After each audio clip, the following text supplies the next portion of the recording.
Boa tarde a todos e todas. Vamos começar o último módulo, o 10º módulo, do nosso curso de Sistema Interamericano de Direitos Humanos em Ministério Público, uma iniciativa do CEDEMP, o Colégio de Diretores de Escolas do Ministério Público Brasileiro, a ENAMP, a Escola Nacional do Ministério Público, em parceria com a Escola Superior do Ministério Público do Estado do Paraná, Escola Superior do Ministério Público de Goiás, Escola Superior do Ministério Público de Tocantins e o Centro de Apoio Operacional das Promotorias de Proteção dos Direitos Humanos do Ministério Público do Paraná e o CEAF do Ministério Público do Espírito Santo. Nesse último encontro, nós temos a chance de conversar com o Jorge Lima, o Dr. Jorge Lima, que é oficial de Direitos Humanos da Comissão Interamericana de Direitos Humanos. Ele vai falar diretamente de Washington sobre o tema da jurisprudência da Corte Interamericana de Direitos Humanos, criança e adolescente, liberdade de expressão e outros temas, além também de colocar outras questões que envolvem a atuação da Corte Interamericana de Direitos Humanos. Está conosco para abrir esse evento o nosso colega do Centro de Apoio dos Direitos Humanos, promotor de justiça e destacado estudioso da matéria, Dr. Rafael Osvaldo Machado Moura, a quem eu saúdo e passo a palavra. Boa tarde, Rafael. Boa tarde, Cambi. Boa tarde a todas e todos. Chegamos aqui, né, cansados aí ao nosso último encontro, num horário difícil, né, ao final do dia, mas depois de um curso, acho que muito bonito, muito proveitoso, rico, né, abrangente, que não poderia terminar, né, de maneira mais feliz do que do que bebendo diretamente da fonte do sistema interamericano. Hoje nós estamos com uma alegria muito grande de receber o Dr. Jorge, que de maneira muito gentil aceitou o nosso convite para vir dialogar conosco aqui sobre um tema específico da jurisprudência, né, e dos estándares do sistema interamericano, criança e adolescente, um tema muito caro, muito importante, muito recorrente ao nosso dia a dia de Ministério Público brasileiro, Ministério Público Estadual, sobretudo, mas também, como não poderia deixar de ser, nós não vamos perder a oportunidade de dialogar com eles sobre os meandros aí do sistema interamericano, possibilidades de atuação, quais são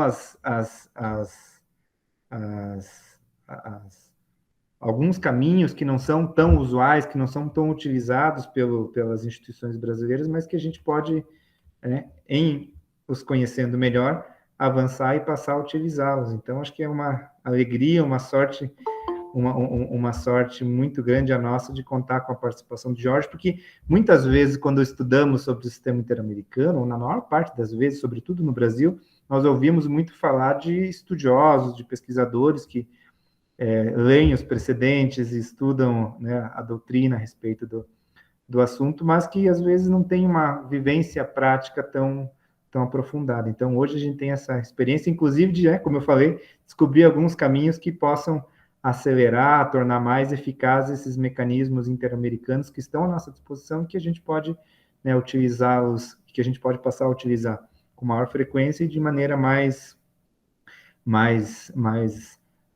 eficaz. Então, é uma alegria muito grande. Brigadão, Dr. Jorge, vamos aí dialogar e ter um encontro, acredito eu, bastante produtivo. E lembrando que, ao final, a gente vai ter o sorteio do livro do nosso queridíssimo colega Timothy, que nos ajudou a organizar todo o curso, mas que, né, por motivos alheios, não pôde participar conosco deste curso, que é um livro, né, aí, referência na área da jurisprudência internacional, sobretudo da jurisprudência da vinda do sistema interamericano. Então, boas-vindas a todas e todos nós.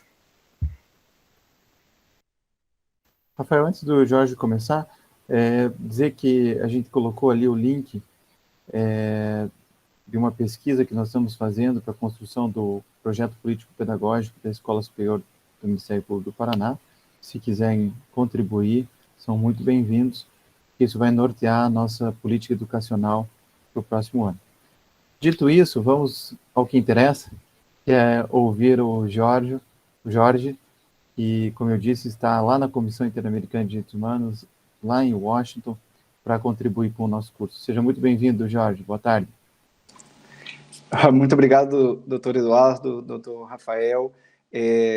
Eu confesso que realmente estou aqui em Washington, mas eu queria estar no Brasil, fisicamente, pelo menos.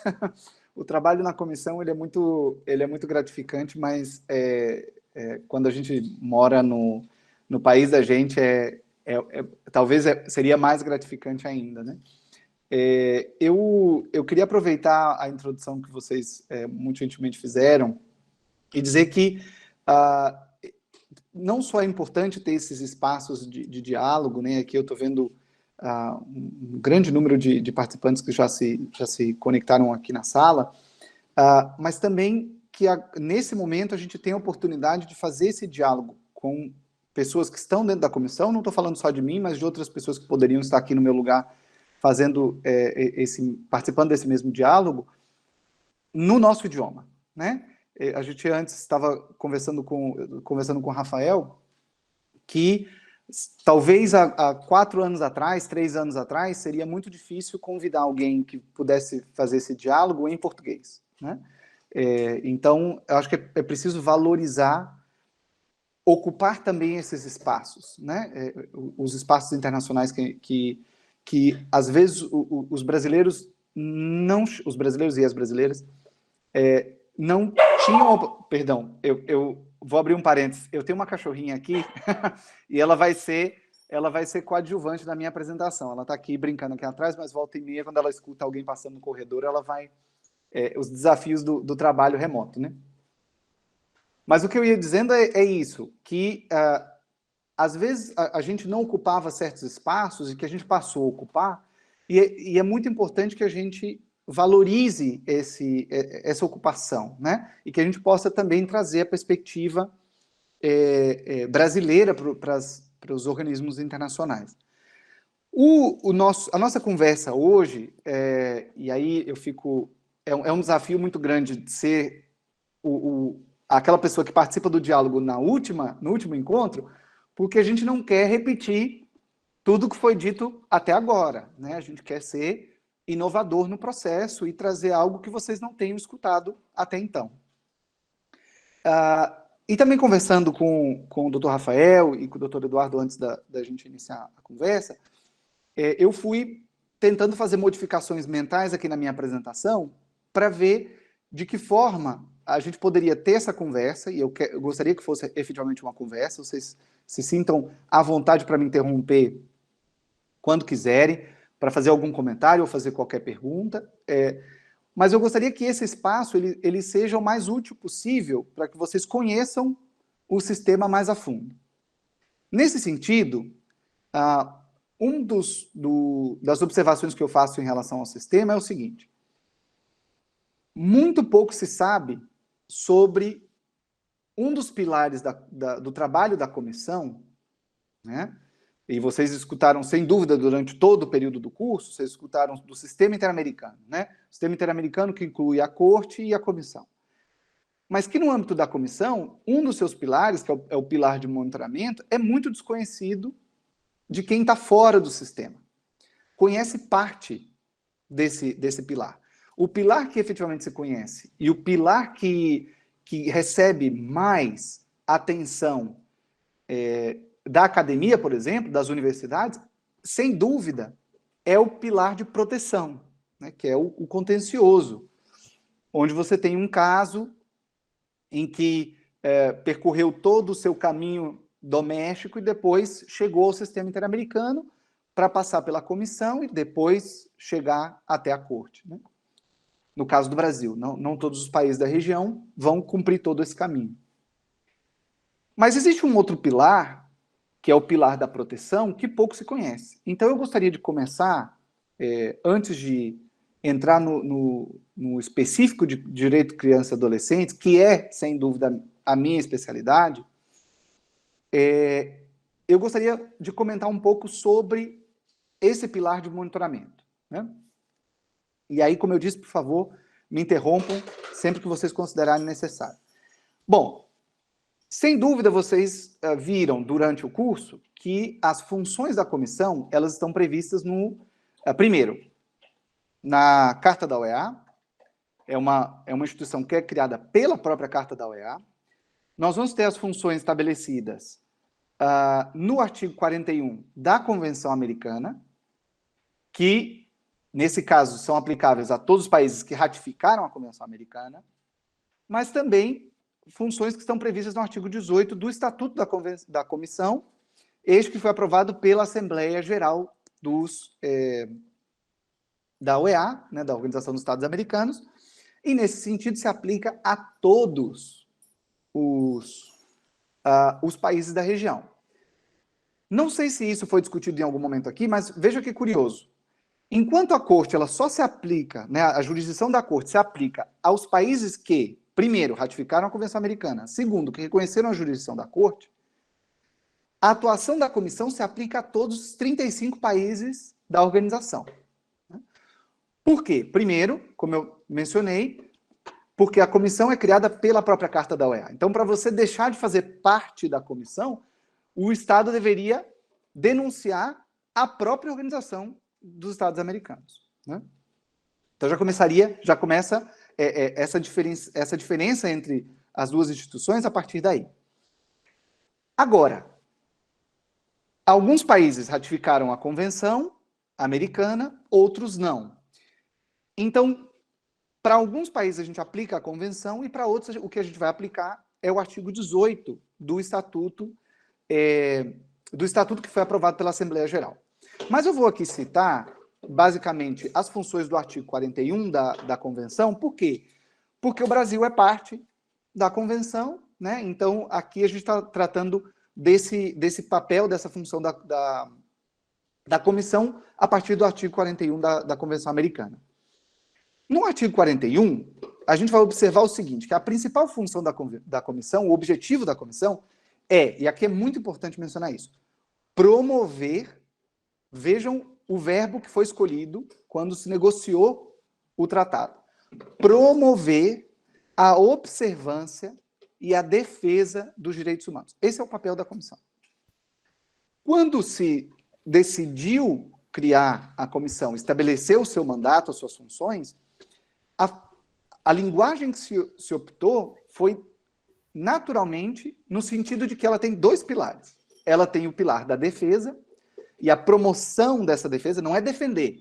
A promoção dessa defesa é por meio do sistema contencioso, né? Que, como eu mencionei, basicamente é o mais estudado e é o que todo mundo conhece em geral. Mas existe também a promoção da observância dos direitos humanos, que é o que eu, em particular, divido em dois pilares, que é o pilar da proteção lato sensu e da promoção lato sensu. E aí eu vou entrar principalmente nesse segundo pilar, que é o pilar da promoção, que é o que eu me refiro como o que menos se conhece em termos acadêmicos e em termos institucionais. Então, o artigo 41 da Convenção, ele trata dessa promoção da observância e da defesa dos direitos humanos, e dentro das atividades de monitoramento, nós temos algumas competências que a Comissão tem que eu gostaria de destacar. A primeira delas é de apresentar um informe anual. Para aquelas pessoas que já tiveram a oportunidade de ler o informe anual, ele é dividido em vários capítulos, é um documento de mais de 1000 páginas, todos os anos são mais de 1000 páginas, mas ele é dividido em vários capítulos, mas eu gostaria de destacar 3, né? Não, perdão, são dois capítulos principais, o capítulo 4 e o capítulo 5. O capítulo 4, eu vou começar pelo capítulo 5, que é mais, digamos, mais simples de explicar. O capítulo 5, o que ele faz é um segmento das recomendações que a Comissão publica para estados em particular. Quando que a Comissão faz essas recomendações? Quando, por exemplo, visita um país, publica um informe de país, como foi o do Brasil, que foi publicado esse ano, e no final desse relatório existem as recomendações que a Comissão faz. Essas recomendações não se confundem com as recomendações dos casos, tá? Porque a gente não está falando do sistema contencioso, da parte de petições e casos, a gente está falando do monitoramento. Então, nessas recomendações, como que a gente faz o segmento delas? É no capítulo 5. Então, por exemplo, o Brasil, como o informe ele foi publicado esse ano, nesse ano, no informe desse ano, ainda não entra no capítulo 5. Mas a partir do informe anual do ano de 2000... Olha, perdão. Ela vê a fofoca da rua e começa a querer conversar com as pessoas na rua. Então, como o Brasil, esse ano, o relatório sobre o Brasil ele foi publicado em 2021, ele não entra no capítulo 5 esse ano. Ele vai entrar no capítulo 5 a partir de 2022. Tá? Então, tudo que o Brasil fizer para executar e cumprir com essas recomendações serão analisados no capítulo 5 do Informe Anual 2022, que será publicado em 2023. Esse é o capítulo 5. Agora, o capítulo 4, ele é dividido em duas partes. E aí eu vou começar pela parte mais simples, que seria o 4A. O 4A, a parte A do capítulo 4, é um informe que ele vai cobrir toda a situação de direitos humanos na região, de todos os países da região. Tá? De forma geral. Então, a gente observa temas transversais, como, por exemplo, a institucionalidade democrática, né? A institucionalidade em direitos humanos, né? Questões de segurança pública, acesso à justiça. Todos esses são aspectos gerais que entram no capítulo 4A. De cada um dos países. São todos os países da região. Mas nesse capítulo a gente também coloca as observações que a comissão faz através do monitoramento, que eu vou explicar logo em seguida, em relação às temáticas que a comissão considera prioritárias. Então, as temáticas que a comissão considera prioritárias são aquelas que existem relatorias ao respeito. Então, crianças e adolescentes, LGBTI, mulheres, pessoas com deficiência, pessoas privadas de liberdade, migrantes, defensores de direitos humanos e assim por diante.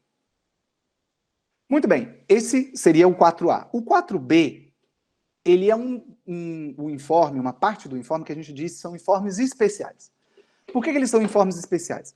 Porque no estatuto da comissão, se estabelece que a comissão pode publicar relatórios especiais sobre países onde se encontra uma sistemática violação de direitos humanos. Quais são os países que hoje estão inseridos no capítulo 4B, que seriam essas sistemáticas violações de direitos humanos? Cuba, Nicarágua e Venezuela, que são basicamente os 3 estados que hoje se consideram em contexto de deterioramento da institucionalidade democrática, que faz com que toda violação de direito tome uma proporção muito grande e se torne sistemática. Então, por isso, esses países estão inseridos nesse capítulo. Serão os únicos? Não necessariamente. A comissão ela pode decidir incluir outros países no processo, tá? Nesse capítulo em particular. Muito bem. Esse é a função que está prevista no inciso G do artigo 41 sobre a publicação do informe anual. Outra atividade que a comissão, outro mandato, outra competência da comissão é o de formular recomendações. Formular recomendações não acontece somente no informe anual, né? Essas recomendações elas podem acontecer, por exemplo, no informe temático, né? Ou no informe de país, né? Então, em cada um desses documentos que a comissão publica, ela pode publicar recomendações. Como também pode publicar recomendações fora de informes. Quando ela fez, por exemplo, a visita ao Chile em janeiro do ano passado, logo depois dos protestos que aconteceram naquele país no ano anterior, a comissão publicou observações preliminares da visita. Terminou a visita, a comissão publicou essas observações preliminares, e eu vou dizer para vocês que foi literalmente um parto para a gente publicar essas observações preliminares. Nós ficamos trabalhando até às 6 horas da manhã do dia em que a gente ia ter a coletiva de imprensa às 10 horas da manhã, então a gente ficou trabalhando até às 6 para publicar até às 10 essas observações preliminares que incluíam as recomendações para o Estado do Chile em particular. Muito bem. Outro ponto que também está na função da comissão nessa área de promoção é de preparar estudos, que a convenção chama de estudos, mas que no dia a dia a gente chama de informes. São os informes temáticos, basicamente, né? Informes temáticos podem ser regionais, podem ser sobre toda a região, pode ser sobre um grupo de países da região, né? Por exemplo, agora a gente está escrevendo um informe sobre a migração no Triângulo Norte, então são um Triângulo Norte de Centro-América, então a gente vai pegar ali Guatemala, El Salvador e Honduras, né? E esse informe, que seria um estudo que a comissão está realizando para poder identificar e entender essa dinâmica da migração naquela região. E também inclui um outro item, que seria solicitar informação aos estados, né? Isso está no inciso D do artigo 41, que é quando a comissão ela solicita uma informação para um estado sobre um contexto em particular, né? Hoje a comissão tem feito isso de forma, dentro do nosso regulamento, esse envio dessa solicitação de informação ao Estado é feito de forma sigilosa entre a comissão e o Estado tem um prazo para responder essa informação, e logo depois, quando se publica o informe anual, é que a gente torna essa comunicação pública, não a totalidade da informação, mas aquilo que a comissão considera relevante sobre isso. Por exemplo, no informe do ano passado, 2020, a gente solicitou uma informação para o Paraguai em relação à morte de duas meninas na fronteira do Paraguai com a Argentina, num conflito entre as Forças Armadas Paraguaias e um grupo armado, né? A gente solicitou informação para o Paraguai respondeu essa informação foi recebida pela comissão. No informe de 2020, a comissão incluiu parte da resposta do Estado, dizendo, olha, nós mandamos essa solicitação de informação, o que nós solicitamos foi tal informação, o Estado respondeu isso, e essa informação é que é relevante, que é a que se publica no informe anual. No âmbito da promoção, a gente tem ainda um item dessas funções, que é o de estimular a consciência de direitos humanos. E como que a comissão faz essa promoção, esse estímulo à consciência de direitos humanos? É o que eu vou entrar agora em relação às atividades. Primeiro, até aqui, o que a gente viu são competências, né? O que a comissão ela pode fazer, que está no artigo 41. Mas como que ela faz isso? Como que ela faz isso? Para a comissão poder cumprir essas funções, ela precisa, antes de mais nada, realizar uma atividade que a gente chama, e é exatamente isso que a gente está conversando agora, que é a atividade de monitoramento.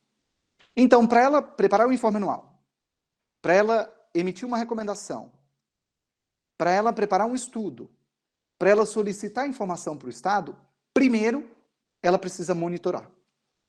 E o monitoramento nada mais é do que acompanhar a situação dos direitos humanos na região, para logo acionar esses mecanismos que estão previstos no artigo 41. Então, por exemplo, como que é feito esse monitoramento? A principal forma de monitoramento, e aí eu gosto sempre de dar exemplos do dia a dia, a principal forma de monitoramento que a gente faz é através do recebimento de informações da imprensa. Porque todos os dias nós somos bombardeados com notícias de todos os países da região sobre violações de direitos humanos. Então a gente primeiro, inclusive no meu dia a dia, a primeira coisa que eu faço quando eu começo o meu dia de trabalho é monitorar a situação de direitos humanos de crianças e adolescentes em todos os 35 países da região, fazendo uma pesquisa do que saiu do dia anterior para hoje em relação ao direito de crianças e adolescentes. Mas existem outras formas de fazer o monitoramento. Receber informação não é somente da informação pública que está disponível através dos meios de imprensa. Por exemplo, o Ministério Público pode ser, e é, na verdade, uma grande fonte de informação que nós, na comissão, gostamos muito de utilizar porque é uma fonte oficial. Tá? Então, no dia a dia, no decorrer do ano, nós vamos recebendo informações, relatórios que os ministérios públicos de todos os países publicam, estaduais, nacionais, essas instituições vão publicando e a comissão utiliza isso no nosso sistema de monitoramento. Outra forma que a comissão faz esse monitoramento é através das observações em loco. Jorge, posso fazer uma observação aqui nesse Claro. ponto? Só para ilustrar o que eu já te falei antes de a gente entrar aqui na sala. Nós aqui no Paraná tivemos o caso, né, 29 de abril, ocorrido, acho que, se não me engano, em 2015, né, que envolveu ali abusos praticados pela Polícia Militar e que gerou repercussão criminal e de improbidade administrativa. O caso acabou sendo arquivado no plano criminal. Na improbidade administrativa houve uma absolvição em primeira instância. Quando recorremos e o caso estava para ser julgado pelo Tribunal de Justiça do Estado do Paraná, nós entramos em contato com a Comissão Interamericana, justamente aí com o setor de monitoramento, e a comissão, ao receber as nossas informações a respeito do estado atualizado do caso, enviou um ofício, agora não me lembro qual era o nome técnico adequado, né? Mas enviou um ofício... uma carta artigo 41. Uma carta ao Brasil expressando a profunda preocupação que tinha com o desenlace do caso e tal, que estava monitorando. Então, nós juntamos ao processo essa manifestação da comissão, que acabou ajudando ali a sensibilizar os embargadores. Não tivemos o resultado que queríamos no recurso, mas esse movimento da comissão, com toda a legitimidade que a Comissão Interamericana tem, foi bastante útil. Eu acho que é um mecanismo muito, muito eficaz e também pouco explorado. Nós não o conhecemos e acredito eu, né, não sei, que poucos ministérios públicos entrem em contato para apresentar essas informações e, eventualmente, receber uma resposta da comissão rápida, né, bem oportuna, antes de decisões aí cruciais, né, no sistema de justiça. Então, acho que é um mecanismo bem interessante para a gente utilizar mais e melhor. Sem dúvida. A carta artigo 41, que vem justamente do artigo 41 da Convenção, inciso D, que seria esse que eu mencionei de solicitar informação ao Estado, é um mecanismo que a gente utiliza, em particular, quando a gente quer receber informação, porque precisa conhecer um pouco mais do contexto da violação que a gente está identificando, mas também quando a gente quer que o Estado se movimente, né? Ou seja, quando haja uma reação do Estado, ou que o Estado dê atenção para um determinado tema, sem que necessariamente haja uma exposição pública da situação, né? Que seria diferente, por exemplo, quando se publica um comunicado de imprensa. Né? A comissão publica comunicado de imprensa todos os dias, são 3, 4, quase por dia. Né? Esses comunicados, eles são uma manifestação pública das observações da comissão. No caso da carta, é uma manifestação privada, mas que tem um efeito, às vezes, até mais profícuo do que o próprio comunicado de imprensa, porque o Estado reaciona à necessidade e também ao fato de que um organismo internacional está acompanhando de perto essa situação que está sendo monitorada, né? Mas sem dúvida, ou seja, é um mecanismo pouco conhecido, que se utiliza até pouco do que poderia ser utilizado. Então, eu falava um pouco da... Jorge, só adiantando uma pergunta também que eu acho que é oportuna. Um promotor de justiça que está diante de um caso de violação de direitos humanos, que quer sensibilizar, e principalmente o Poder Judiciário, apresentar uma resposta correta e oportuna à violação, como que ele procura o sistema de monitoramento, aí, o setor de monitoramento da comissão? No site tem uma área específica? Como é que existe uma que se chama CIDH Monitoreo, seria o nome em espanhol, monitoramento em espanhol, CIDH Monitoreo, @oas.org, de Organização dos Estados Americanos em inglês. E aí, nesse e-mail, se distribui para a área competente. Claro que, no âmbito temático, só para vocês saberem, no âmbito temático, mas também no geográfico, no âmbito temático, nós dividimos o trabalho em relatorias. Né? Eu vou entrar um pouco mais para frente, mas, por exemplo, se vocês tem alguma questão sobre crianças e adolescentes, não precisa mandar para a CIDH Monitoreu, manda para mim. Pode mandar em português, inclusive, não precisa mandar em espanhol nem nada, né? Porque eu sou a pessoa responsável pelo tema de crianças e adolescentes, né? E vou levar o tema para a comissionada relatora. Agora, se é, por exemplo, sobre uma questão geral do país, aí que eu mencionei, institucionalidade democrática, institucionalidade de direitos humanos, segurança pública, acesso à justiça, em geral, sem entrar em específico em temática, quem vai cuidar dessa questão é o oficial de país, que a gente chama. Nesse caso em particular do Brasil, o oficial de país, a oficial de país era a Ana, mas a Ana já não está mais com a gente, então quem está cuidando é o Miguel, que é o coordenador da seção de monitoramento 2. Eu vou explicar daqui a pouco para vocês o que é isso. Mas entendo, o que eu estou querendo explicar com tudo isso? Por mais que haja o canal oficial para mandar a solicitação, vocês também podem estabelecer relações pessoais com as pessoas que se encarregam das temáticas para poder ir direto, entende? Não precisa necessariamente ir por um funil em que vai chegar numa caixa postal, uma caixa postal ampla para depois ir ser encaminhado. Eu, por exemplo, gosto de ter essas relações próximas com todas as instituições, principalmente as instituições nacionais de direitos humanos, e aí o Ministério Público, sem dúvida, é uma instituição nacional de direitos humanos, nos parâmetros, digamos, do que se estabelece para uma instituição nacional de direitos humanos, porque assim a gente consegue obter informações rápidas, precisas, e que a reação da comissão possa ser mais imediata. Não sei se eu respondi a pergunta, Rafael. Não, acho que sim.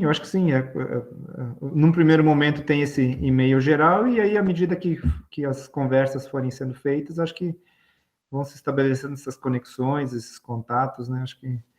E aí tudo se aproxima. Sem dúvida. E eu vi aqui uma pergunta da Maria Isabel, falando de talvez passar os contatos. O que eu posso fazer é, eu já sou o principal contato de vocês. Usem o meu correio à vontade. Se precisarem de qualquer acesso em relação à comissão, eu estou à disposição. Vou já colocar o meu e-mail aqui, para que vocês possam ter o meu e-mail já à disposição de vocês. Tá? E aí, se eu não for a pessoa mais indicada para dar o segmento, eu vou encaminhar para a pessoa que vai dar o segmento para vocês. Então, eu mencionei em relação às visitas em loco, né, as visitas de observação. Existem vários tipos de visitas que a comissão realiza. Existem visitas promocionais, que eu vou falar daqui a pouco, existem as visitas de trabalho e existem as visitas de observação, em particular, que são as visitas que a gente chama em loco. A que foi realizada no Brasil, em 2018, ela foi uma visita em loco, tá? Ela foi uma visita em loco porque, em geral, as visitas em loco são do pleno da comissão. Então, a comissão, como um todo, 7 comissionados visitam o país, tratam de diversos temas. Em geral, se identifica temas mais urgentes, mas pode-se discutir toda a temática de direitos humanos, não é limitado.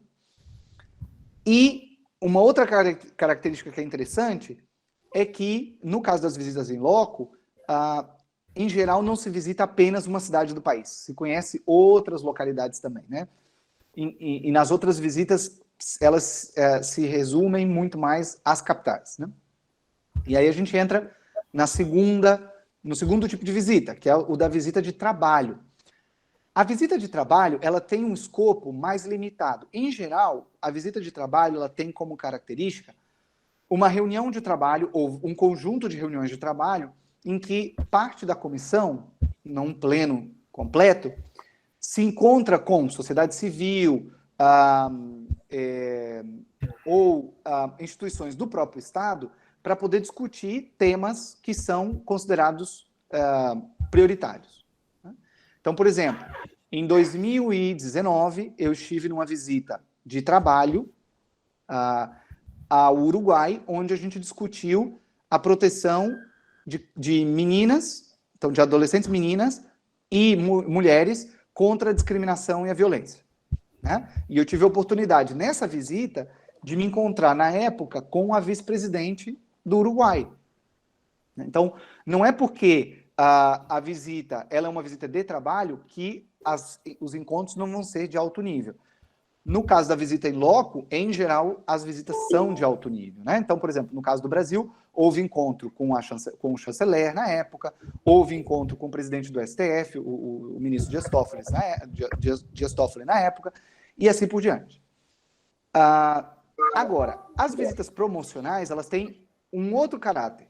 As visitas promocionais, elas não tratam de observar a situação de direitos humanos, e muito mais de promover os estándares interamericanos de direitos humanos, tá? Então, por exemplo, quando uma comissionada ou um comissionado visitam a Escola Superior do Ministério Público, por exemplo, né, e participa de um evento como esse, no Brasil, a gente chama isso de uma visita promocional. Tá? Ela não está indo para se reunir para receber informação, ela está indo para poder promover o trabalho da comissão e os estándares interamericanos. Essa é uma visita promocional. Outros mecanismos que a gente utiliza, o comunicado de imprensa, que eu já mencionei aqui para vocês, mas existem outros pronunciamentos também, como, por exemplo, tweets, né? Publicações nas redes como LinkedIn, Facebook, né?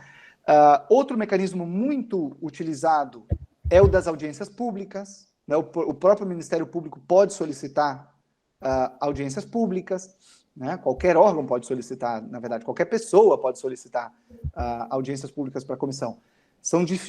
Aqui é importante fazer uma distinção.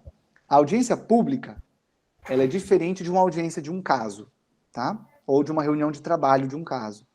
Porque a audiência pública ela vai ser realizada no âmbito de um período de sessões, a outra audiência também, mas ela vai tratar de temas mais gerais. Por exemplo, digamos que o Ministério Público do Paraná ou o conjunto dos ministérios públicos queiram discutir a situação carcerária no Brasil.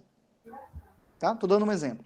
Pode solicitar uma audiência pública para a comissão, em que será apresentada por parte dos solicitantes a situação, como eles identificam, o Estado participa da audiência e apresenta a sua versão para aquela observação, e a comissão, então, faz observações para o Estado e, inclusive, apresenta recomendações publicamente para o Estado. Nesse momento, essa semana, nós estamos realizando audiências públicas. Se eu não me engano, ainda amanhã a gente ainda vai ter audiências públicas, não estou tão ligado no calendário de amanhã, mas talvez no período da tarde ainda vamos ter audiências públicas que são realizadas no âmbito do período de sessões. E aí vem, depois de todos esses aspectos que eu mencionei para vocês, a parte da promoção dos direitos humanos. Como que a gente faz esse papel da promoção? Primeiro, através de eventos promocionais, como esse que a gente está participando agora. Esse é um evento promocional. Quando eu venho aqui para conversar com vocês, falar sobre o trabalho da comissão, quase que no nível do detalhe, de dizer o que a gente faz no dia a dia, essa é uma atividade de promoção, né? Poderia ser um comissionado ou uma comissionada, sem dúvida. Estariam falando muito mais de um aspecto mais geral, mas também seria uma atividade promocional.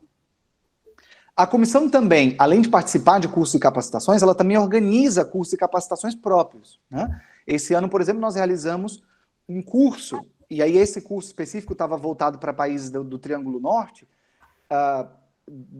da América Central, mas foi um curso específico para juízes, Ministério Público e instituições da segurança pública, basicamente polícias, sobre proteção dos direitos de mulheres e meninas, né? Então, foi realizado no início desse ano. Não foi possível a gente abrir para todos os países, porque, imaginem, só nesse curso em particular foram 40 participantes em cada uma das edições. Foram 2 edições, já são 80 pessoas. Então, a gente não tinha capacidade de ir para 3 países. Não tinha como abarcar todos os 35 da região, mas, em geral, a gente vai reeditando os cursos e chamando outros países a participar. E, por último, e aí eu já estou caminhando para poder terminar essa parte da apresentação, que é a parte da cooperação técnica. Quando no artigo 41 da Convenção se fala em promover a observância e a defesa, parte dessa promoção da observância dos direitos humanos inclui um papel muito importante da comissão, que é o de prestar assistência técnica aos Estados. Ok? Então, quando a gente fala da parte da promoção lato sensu, inclui uma atividade muito importante que é a de cooperação da comissão com os Estados. Por exemplo, nós estamos agora na área de crianças e adolescentes, e aí eu gostaria de destacar isso porque eu acho que é uma iniciativa muito precursora. Nós estamos fazendo uma cooperação já assinada com 5 estados da região: Honduras, República Dominicana, Guatemala, Panamá e Paraguai. Então, 5 estados da região, em que a comissão, junto com uma organização não governamental dos Estados Unidos, estamos doando para os estados um sistema para fazer a gestão dos casos de crianças e adolescentes privados de cuidados familiares. E a gente sabe como que é difícil e caro ter um sistema eletrônico para fazer essa gestão desses casos. E a comissão está doando gratuitamente, junto com essa organização. A organização é proprietária do sistema, mas a gente está conjuntamente, através de uma cooperação tripartida, né? Fornecendo o sistema para os estados, e a comissão, o papel da comissão é fornecer a cooperação técnica para que os estados, os países, organizem as suas políticas públicas locais de cuidados alternativos a partir dos parâmetros que a gente tem internacionais de proteção ao direito à família. Esse é um exemplo apenas do tipo de cooperação que a gente tem. Existem outros. Por exemplo, um Estado está pensando em reformar o Estatuto da Criança e do Adolescente e quer conhecer a opinião da comissão sobre a versão mais atualizada que está sendo negociada, por exemplo, não sei, no Congresso Nacional. A gente pode manifestar a opinião em relação a esse documento, desde que o país solicite, para facilitar o trabalho interno, né, do país. Agora, por fim, e aí realmente é por fim... Jorge, posso fazer uma pergunta para você em relação a esse ponto, claro, que me parece bem interessante.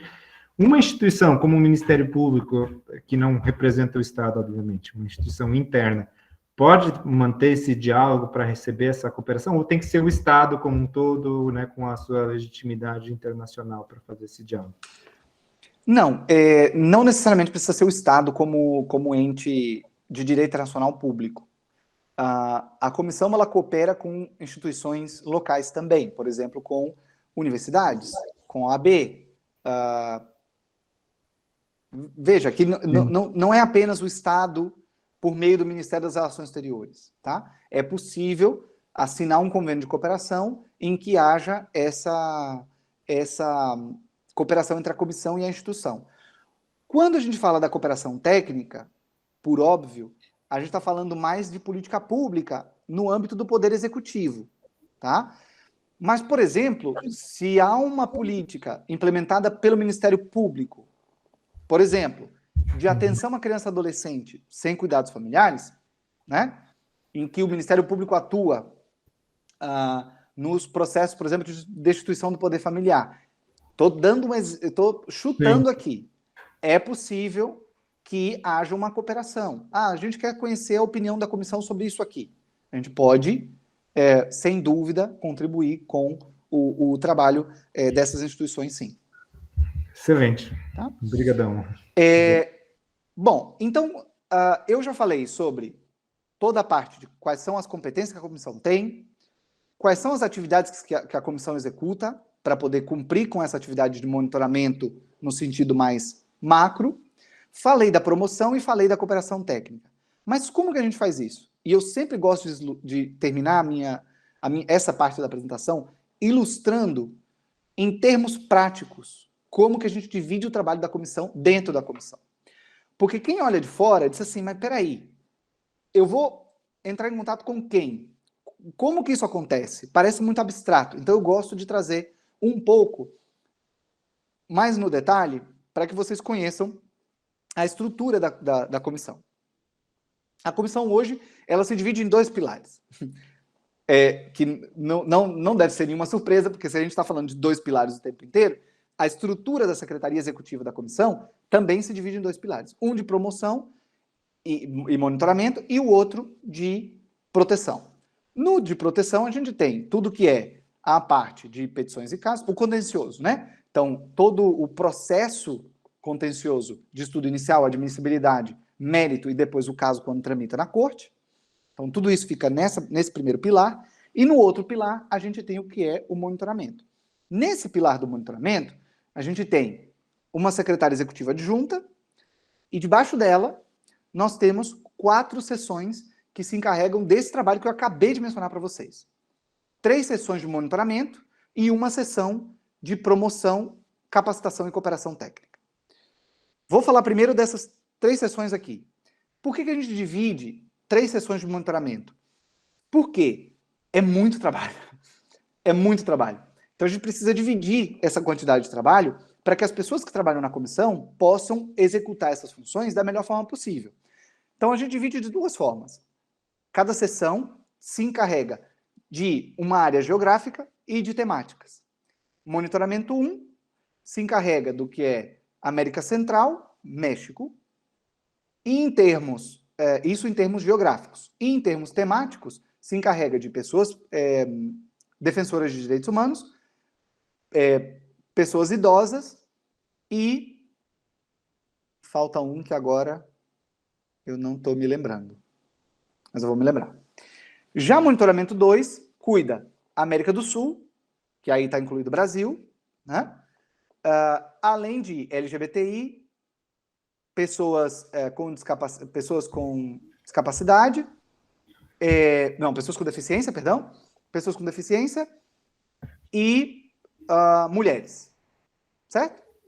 E monitoramento 3, que é a área que eu estou inserido agora, a gente se encarrega do que é o Caribe, CARICOM, a gente se encarrega Estados Unidos e Canadá, Cuba e República Dominicana, além da área temática que seria crianças, adolescentes, migrantes e pessoas privadas de liberdade.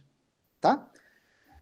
Vejam que existe essa diferença entre o geográfico e temático, mas observem o seguinte, que no campo geográfico, a diferença é muito sutil, porque no âmbito temático, quem cuida do temático vai cuidar do temático nos 35 países. Tá? Então, eu cuido de crianças e adolescentes nos 35 países. A minha colega que cuida dos direitos de mulheres vai cuidar dos direitos das mulheres nos 35 países. Agora, eu sou responsável por Suriname e Jamaica, em termos geográficos. O que eu olho nesses países? Eu vou olhar os temas transversais que eu já falei para vocês. Institucionalidade democrática, institucionalidade em direitos humanos, acesso à justiça, segurança pública, né? Então, são esses os aspectos transversais que eu olho como oficial de país. E, Jorge, só uma observação, nesses aspectos transversais entra, por exemplo, a independência, ou como diz a Corte Interamericana, a independência reforçada dos membros do Ministério Público. Sem então, dúvida. Acaba que esse tema também. Então, acaba que os assuntos de direitos humanos que não se encaixam em nenhum desses temas que você mencionou, eles acabam sendo abrangidos, cobertos pela área dos países. Exatamente. Tá. Exatamente. Então, por exemplo, se você tiver uma situação de violação de direitos humanos, por exemplo, no sistema carcerário brasileiro, quem vai cuidar? Pessoas privadas de liberdade. Mas se a gente estiver falando, por exemplo, de uma ação do governo que limite a execução de políticas de direitos humanos, esse é um tema de institucionalidade em direitos humanos, que quem vai cuidar é o oficial de país. Certo? E a gente também trabalha com uma questão de especialidade. Crianças indígenas, quem cuida relatoria de pessoas indígenas. Se a gente estiver falando de acesso à cultura, né, manutenção dos laços culturais, acesso ao território, né, os aspectos, as características dos povos indígenas, vai estar cuidando a relatoria de povos indígenas. Crianças migrantes, quem vai cuidar? Pessoas migrantes, direito das pessoas migrantes. Por quê? Porque a gente vai estar falando da mobilidade. O central é a mobilidade, não é a idade. Certo? Então a gente também trabalha por essa perspectiva de especialidade. Alguma outra dúvida ou pergunta até aqui? Sobre esse aspecto da área de promoção? É algo novo? Eu queria um pouco do feedback de vocês agora também. É algo novo? Vocês já sabiam sobre isso? Não sabiam? Eu falei, trouxe algo que vocês já sabiam ou é algo realmente novo que contribui para a formação nesse processo do curso?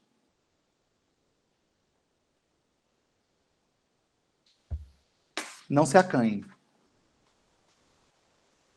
Não vamos deixar só o Rafael falando. Rafael, você está mute. Como eu já havia dito, né, a gente de maneira muito en passant falou sobre isso, mas na verdade o curso, como os demais cursos, se centra muito no aspecto aí da proteção, do contencioso e tal. Né? Então, eu acho que foi muito interessante e oportuno para a gente vislumbrar esse novo caminho. Óbvio que ainda a gente acho que tem uma certa dificuldade. Eu já estou imaginando aqui alguns temas que a gente pode apresentar, alguns temas novos, que a gente mais ou menos tem uma intuição a respeito do que a comissão pensa, mas que eu acho que seria interessante essa provocação. E eu gostei muito também desse enfoque, porque a gente consegue ter com ele uma resposta rápida já alertando o país, né, do que pode vir a acontecer caso o país não, né, atue de maneira diligente, não observe aquele standard. Por exemplo, vou dar só um tema aqui que eu acho que talvez até envolva aí a sua área e tal, que pode surgir uma boa provocação, que é a das escolas militarizadas no Brasil. Uhum. Escolas, né, cívico-militares. Acho que esse é um tema talvez que seja interessante. E a gente consegue já dialogar com a comissão sem aguardar todo, né, o processo demorado, moroso ali e tal, que somente depois de anos vai dar um posicionamento. Então, muito bacana. Sem dúvida. E as escolas militarizadas, elas foram implementadas em várias partes do país, né? Para vocês terem uma ideia, a gente só recebeu, na comissão, informação do Distrito Federal.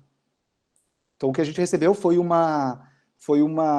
informe que foi preparado pela Comissão de Direitos Humanos da Assembleia, da Câmara Legislativa do Distrito Federal, que falou sobre, justamente, violações de direitos humanos que ocorreram nas escolas quando foram implementadas, imediatamente depois da implementação. Tipo, tratamento degradante, né, para adolescentes e tudo mais. E isso foi, inclusive, utilizado, Rafael, no nosso informe do ano passado. Se eu não me engano, porque foi eu que escrevi essa parte do informe, e se eu não me engano, tem uma partezinha que falou sobre isso. Tem. Se a gente recebesse mais informações, a gente poderia ter incluído mais, inclusive no informe de país também.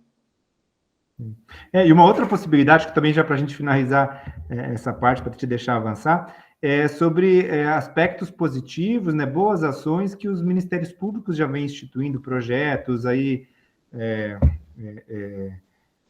órgãos dentro do Ministério Público Brasileiro que atuam de maneira, né, correta, eficaz dentro da área de direitos humanos, que eu acho que às vezes não são levados ao conhecimento da comissão, e a comissão acaba não registrando isso de maneira pública nos seus relatórios.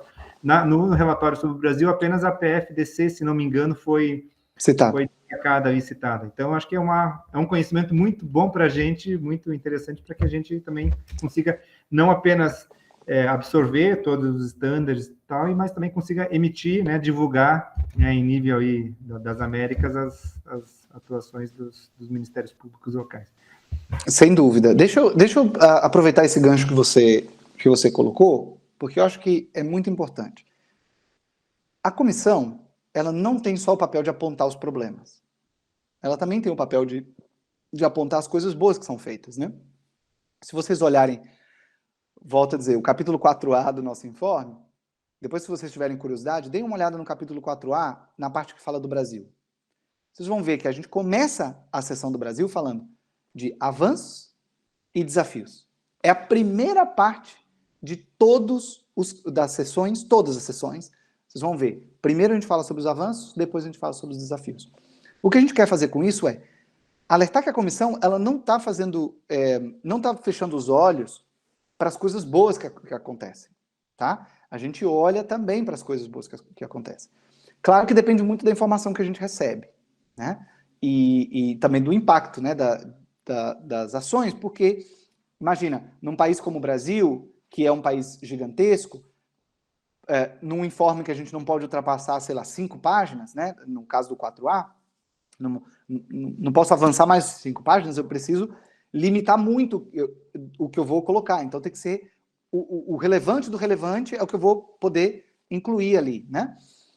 Então, o que eu sugiro? Sempre quando enviar informação para a comissão, tem que ser o mais objetivo possível e, principalmente, incluir os dados que mostram por que aquela informação é relevante. Porque a gente consegue usar para colocar no informe, a gente consegue usar para colocar no comunicado de imprensa, e a gente cita a fonte, por óbvio, né? Se a PFDC foi citada, se a Câmara Legislativa do Distrito Federal foi citada, é porque veio nesse formato. A gente recebe informação de todos os lados. Então, seguindo essa linha metodológica, sem dúvida, entra nos nossos processos. Eu queria, só antes de avançar, perguntar quanto tempo que me sobra para poder ir para a segunda parte. Para eu não... O nosso horário oficial é até às 7 horas. Às vezes a gente dá uma passadinha, alguns minutinhos aí, mas é até às 7 horas o nosso... Tá, então a gente tem 30 minutos em total, não é isso? Eu vou tentar fazer essa segunda parte num tempo menor para que a gente possa abrir para o diálogo, tá? E eu vou tentar ser o mais rápido possível, porque essa segunda parte, que era a parte que eu ia fazer inicialmente, ela estava pensada para ocupar os 45 minutos, 50 minutos com essa informação. Mas eu vou tentar destacar só alguns pontos importantes, né? Então, agora, o que eu vou tratar especificamente é direitos de crianças e adolescentes, né? Não vou dizer da importância de que esse ano a gente comemora 32 anos da Convenção dos Direitos da Criança, isso daí é chover no molhado, digamos assim, porque é muito importante, por óbvio, ter o tratado, e reconhecer que um dos principais avanços em termos mundiais é o fato de que essa convenção foi ratificada pela quase totalidade dos países, com exceção dos Estados Unidos, né? Em considerar que a maior parte dos países, principalmente da nossa região, incorporaram as disposições desse tratado nos seus marcos jurídicos domésticos de forma muito rápida. Alguns, inclusive, a nível constitucional, como foi o caso da Argentina e do México, quase constitucional no caso do Brasil, porque não seguiu o rito que a Constituição estabelece, mas a partir da decisão do Supremo Tribunal Federal, recebe aí essa posição supralegal, né? Então, é muito importante destacar isso. Agora, também é importante dizer que no âmbito interamericano não existe um tratado que cuida especificamente sobre os direitos de crianças e adolescentes, mas a Convenção Americana, no seu artigo 19, estabelece que toda criança tem o direito às medidas de proteção que a sua condição de menor requer por parte de sua família, da sociedade e do Estado. Eu não vou falar aqui sobre o que é a proteção especial, porque, sem dúvida, quando a gente está falando de ministérios públicos estaduais, vocês estão cansados de saber do que a gente está tratando aqui quando fala da proteção especial, né? Agora, o que é importante, talvez em termos políticos, é destacar que, tanto pela adoção da Convenção sobre os Direitos da Criança, como a inclusão do artigo 19 à Convenção Americana, os estados incorporaram de uma forma autônoma e voluntária as normas do direito internacional nos seus ordenamentos jurídicos para garantir os direitos de crianças e adolescentes, ficando assim sujeitos ao escrutínio, né, da comunidade internacional.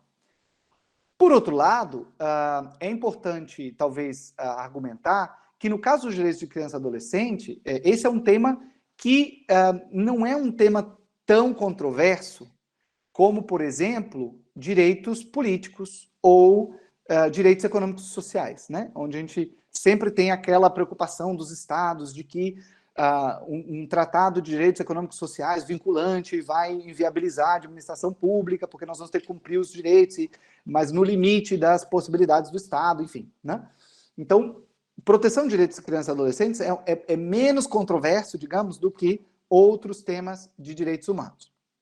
Agora, embora a gente possa reconhecer esses avanços, é importante também considerar que, por mais que os estados tenham incorporado essa normativa ao seu ordenamento jurídico interno, ainda há uma distância muito grande entre a norma e o seu cumprimento, né?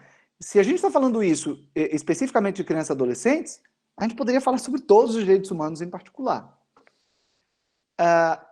Então, o que eu quero aqui, nesse momento, é discutir um pouco sobre quais são esses desafios que ainda estão presentes para fazer cumprir essas disposições que são, de verdade, bastante modernas, né? Apesar de, no caso da Convenção sobre os Direitos da Criança ter sido negociada há mais de 32 anos atrás, há mais de 32 anos, por óbvio, ainda é um tratado extremamente relevante hoje, né? Em que a gente não identifica tanto a necessidade de reforma, por exemplo, né? Ou de substituição. Só que aqui o que eu vou fazer é discutir alguns desses pontos, muito rapidamente, para não ocupar todo o tempo que eu tenho de apresentação, e destacar, e também não daria para poder discutir todos os desafios que existem, mas eu vou trazer alguns que eu considero, de forma pessoal, mais relevantes. É importante dizer que esses não são necessariamente os temas que a comissão considera que são os mais relevantes, tá? Eu estou aqui trazendo uma perspectiva muito mais pessoal do que institucional. Primeiro dessas questões, desses desafios, é as transformações sociais, né? É importante que, para garantir o respeito aos direitos de crianças e adolescentes, ainda é necessário transformar a realidade que essa população vive e se desenvolve, e também os aspectos sociais que estão profundamente arraigados e que, direto ou indiretamente, violam esses direitos. Ainda é muito necessário identificar essa distância entre a norma e a realidade, bem como identificar se entre as causas está a existência de estereótipos e preconceitos arraigados na sociedade, a fim de proteger, por exemplo, o direito à não discriminação, previsto no artigo 2º, e o direito à não violência, o qual está previsto no artigo 19 ambos da Convenção sobre os Direitos da Criança. Aqui eu trago essa questão da discriminação, porque, por exemplo, existe muita preocupação no âmbito do movimento de proteção dos direitos da criança e do adolescente em relação aos adolescentes em conflito com a lei. Existe uma estigmatização dessa população, né? Então, se não houver uma mudança social de entender que o adolescente por si só, ele não é violento, ou ele não é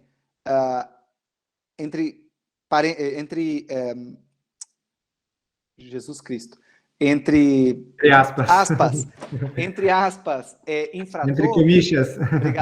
Obrigado, Rafael. Que o adolescente por si só, por natureza, não é infrator, é muito difícil você eliminar esse tipo de discriminação que acontece com um adolescente que hoje se encontra no sistema de justiça juvenil, né?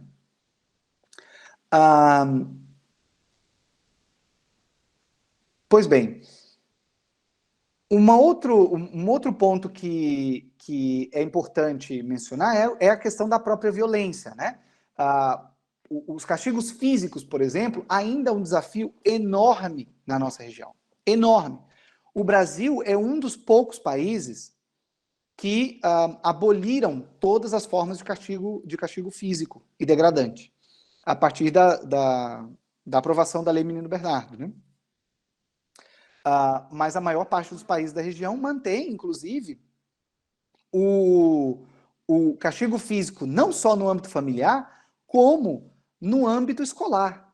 Pasmem, né? Ou seja, existem países que ainda permitem que professores, educadores, utilizem o castigo físico como forma de educação. Então, esse ainda é um desafio na nossa região.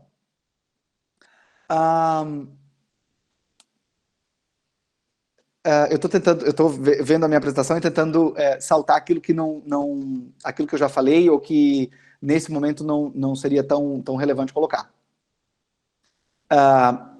Bom, quanto aos agentes do Estado, o que a comissão, e aí entrando um pouco nos estándares, né, e na jurisprudência, eu coloco entre aspas, porque a gente chama de jurisprudência o que vem da corte em particular, mas a comissão também trabalha para a formação dessa jurisprudência, porque apesar de ser um órgão que emite recomendações que não são vinculantes, mas a força que a comissão tem faz com que essas recomendações sejam quase vinculantes, uma vez que os estados reconheceram o papel da comissão de emitir essas recomendações, o que a comissão ela fala enquanto aos agentes de estados é que os agentes estatais devem adotar um discurso público que contribua para a prevenção da violência e da discriminação contra crianças e adolescentes, o que exige que os próprios agentes do Estado contribuam para a construção de um clima de tolerância e respeito, e que se abstenham de fazer declarações que exponham essa população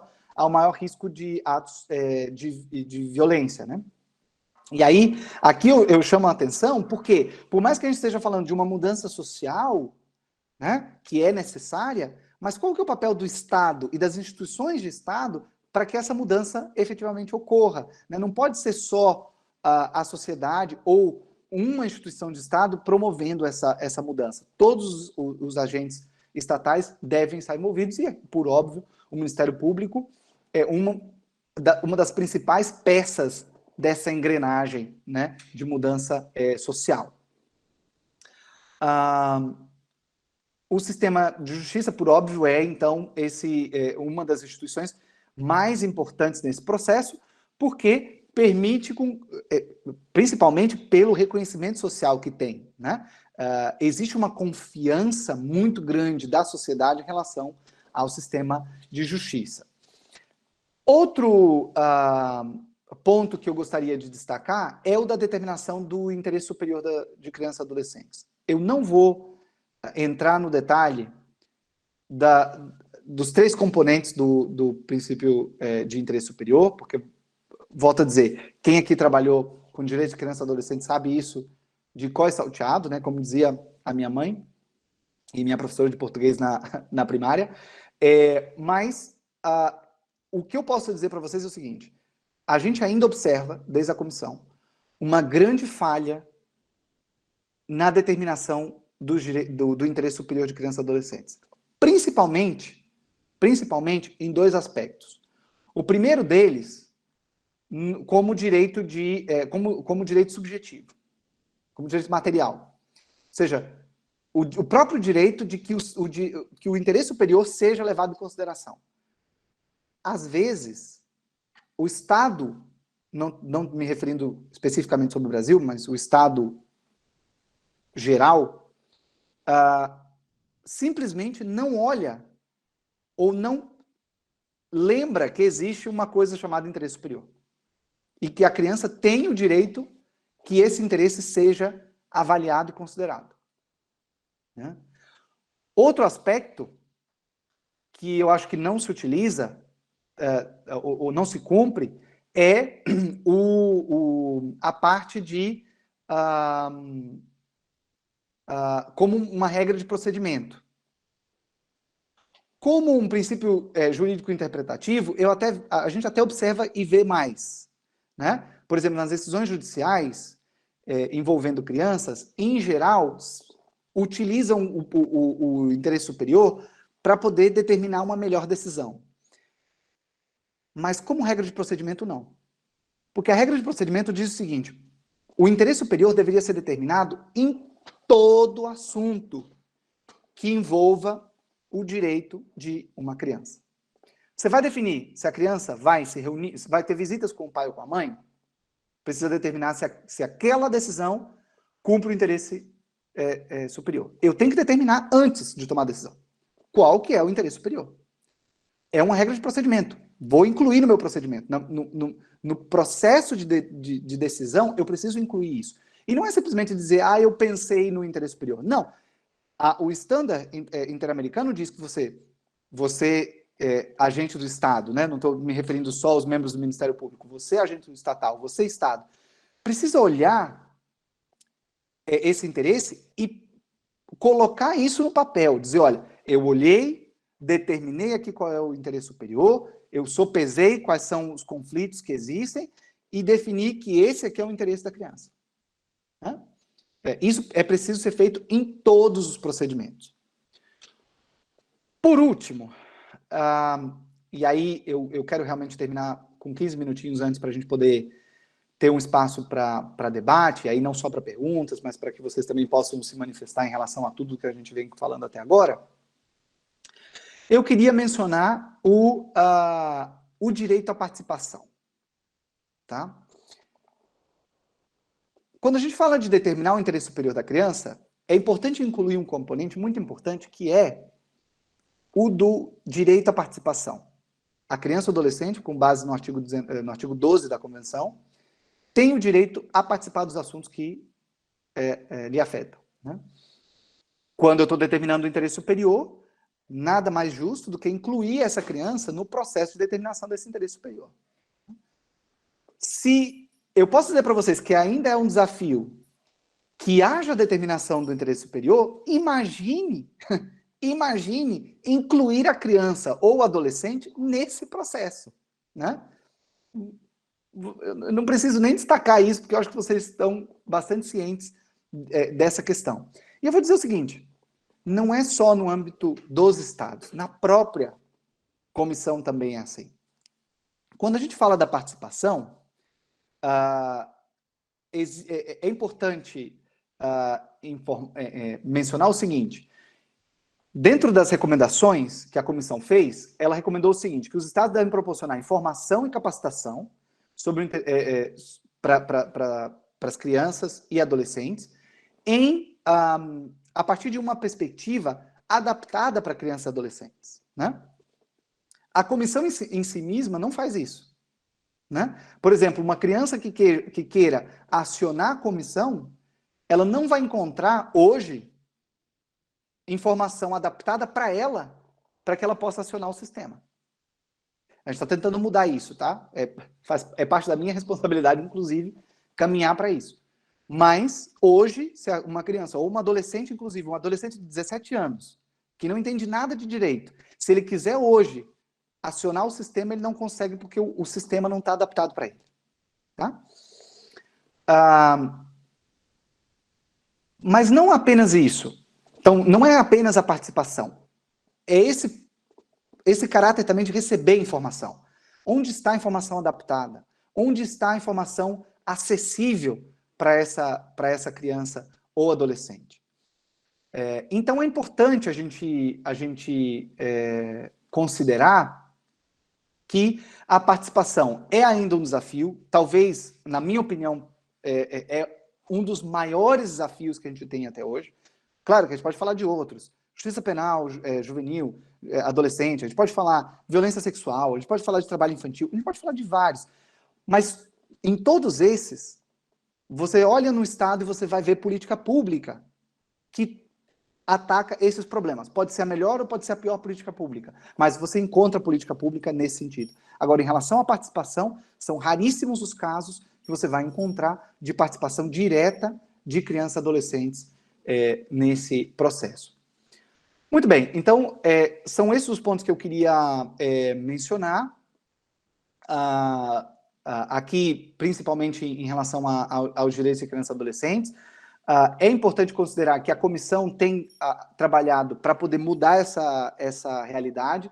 A gente tem cada vez mais permitido que adolescentes participem do processo de audiências públicas, por exemplo. Esse ano nós realizamos 4 eventos de participação, foros de participação, em que adolescentes participaram diretamente de eventos da comissão, e um evento de simulações de audiências, em que eles e elas participaram e ocuparam os cargos de comissionados, sociedade civil e Estado, né, ocupando esses espaços como um modelo de Nações Unidas, modelo audiência pública da comissão, e a gente está tentando cada vez mais não só fazer com que os estados façam o que a gente diz, mas fazer nós mesmos aquilo que a gente está recomendando. Por fim, eu queria novamente agradecer o convite que me foi feito pelo Dr. Rafael, pelo Dr. Eduardo, nesse processo. Agradecer de ter sido o último encontro. É realmente um desafio ser a última pessoa a falar, mas, ao mesmo tempo, é muito gratificante poder dialogar com vocês nesse espaço, e eu gostaria, efetivamente, que a gente utilizasse esses últimos minutos para poder dialogar. Muito obrigado.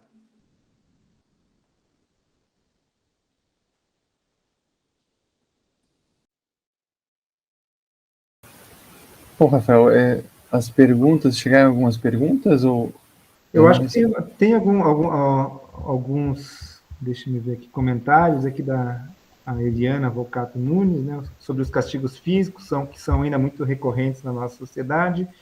Já até recebi de um médico pediatra a ideia de que uma palmada resolve. É corrente o discurso de que, como a lei não permite o castigo, as crianças são levadas à falta de educação até para a criminalidade. A partir dessa fala aqui, dessa observação muito pertinente da Eliana, eu gostaria de fazer uma pergunta, que é o seguinte: a gente tem observado nos últimos precedentes da Corte, cada vez mais, a pedido da comissão, né, vamos prestigiar a comissão, que cada vez mais a emissão de medidas de satisfação e de não repetição no sentido estrutural e também no sentido informativo, para buscar aquele efeito que o Pablo Saavedra fala, o efeito transcendente, para justamente fazer com que os valores de direitos humanos, os valores da Convenção Americana, dos tratados, cheguem até a população. Diante desse cenário e diante desses precedentes, né, dos estándares nesse sentido, seria possível, talvez, o que você acha, buscarmos, talvez, provimentos jurisdicionais ou até mesmo uma atuação do Ministério Público para fazer com que o poder público cada vez mais enfrente esses preconceitos, esses estereótipos, com campanhas, com documentários, não sei, de maneira criativa, né? Essa porta da criatividade, será que se abre para a gente diante dessa realidade e dos estándares em outros casos? O que você acha? Sem dúvida, Rafael, eu encontro um desafio, que é o desafio da comunicação. O desafio da comunicação, ele é bastante complexo, né? Porque, por exemplo, por mais que nós falemos do papel da comissão ou da corte, ou da força que tem uma decisão da corte, né? E a vinculação dessa decisão para o Estado, para o cidadão médio, aquele que está no dia a dia, levando os filhos para a escola, isso é totalmente abstrato. Entende? Completamente abstrato. Então, existe uma dificuldade aí que é comunicacional. Talvez uma campanha que fale, olha, a Corte Interamericana determinou que não pode fazer tal coisa, como eu digo, para o cidadão médio, vai dizer, mas quem que é a Corte Interamericana de Direitos Humanos? Do que está falando? Entende? Além de querer acabar com a STF, vão querer acabar com a Corte. Com a Corte. Já estão querendo acabar com a ONU, que eu já vi isso também, que a ONU não serve para nada, né? Enfim, sabe? Então a gente tem aí um desafio que é de comunicação.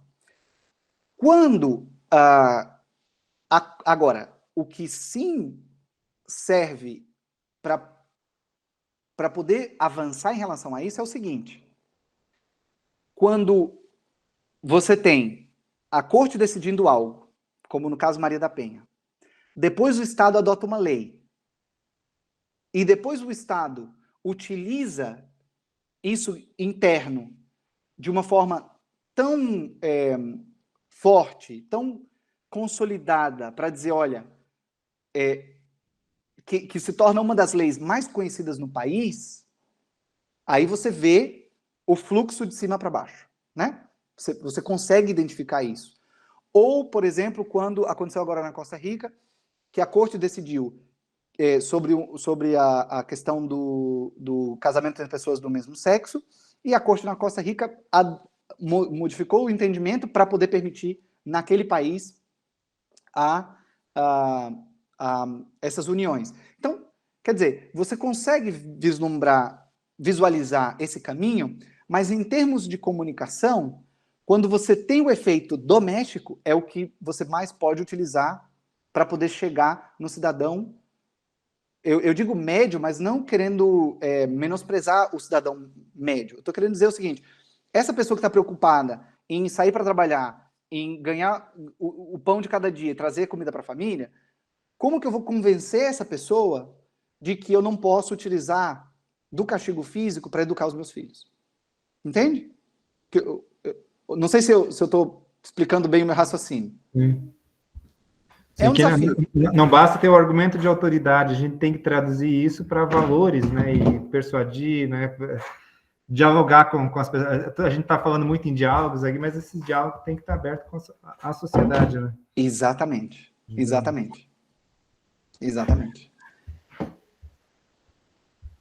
Eu acho que, não sei se eu vi aqui, a Madalena disse: muito bom saber da forma mais detalhada sobre o papel do monitoramento da comissão e essa possibilidade de o MP dialogar diretamente com a comissão através do compartilhamento de informações oficiais sobre os temas monitorados. Sem dúvida, Madalena, a gente está aberto à disposição, né? O meu e-mail está aí para vocês. Sempre que tiverem informação que vocês considerem relevante para a comissão, por favor, me manda e a gente compartilha isso com os colegas e as colegas. Então, eu acho que seria isso. Estamos chegando próximo aí do nosso horário aí limite. Não sei se a gente tem um sorteio, né? A gente tem um sorteio do livro. Temos um sorteio. Só, Rafael, antes de vocês passarem para o sorteio, só agradecer as pessoas que participaram também aqui no chat. Eu li todas as mensagens, assim, à medida que elas foram chegando. Depois eu vou dar uma última olhada, mas eu quero agradecer a participação de vocês também, porque é isso, tem que ser sempre um diálogo, né? E eu estou à disposição, tá bom? Muito obrigado. Bom, então escolha um número, Leonora, de quanto a quanto aí, para a gente sortear o livro do Timothy, né? O melhor livro de direitos humanos, Nós estamos escrito sobre a jurisprudência, prestigiando a nossa prata da casa, o grande colega Timothy. Nós estamos com 60 pessoas na turma, Dr. Cambi. Jorge, você escolhe de 1 a 60 aí quem vai ser o premiado. 16.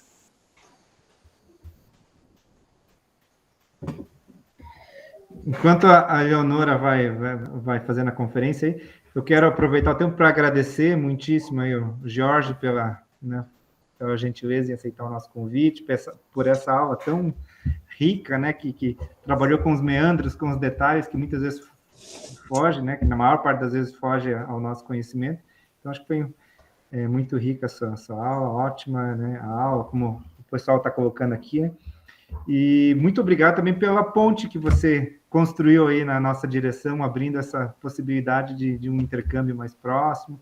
Com certeza vai ser utilizada essa ponte e outras, né, que você já sinalizou para a gente aqui.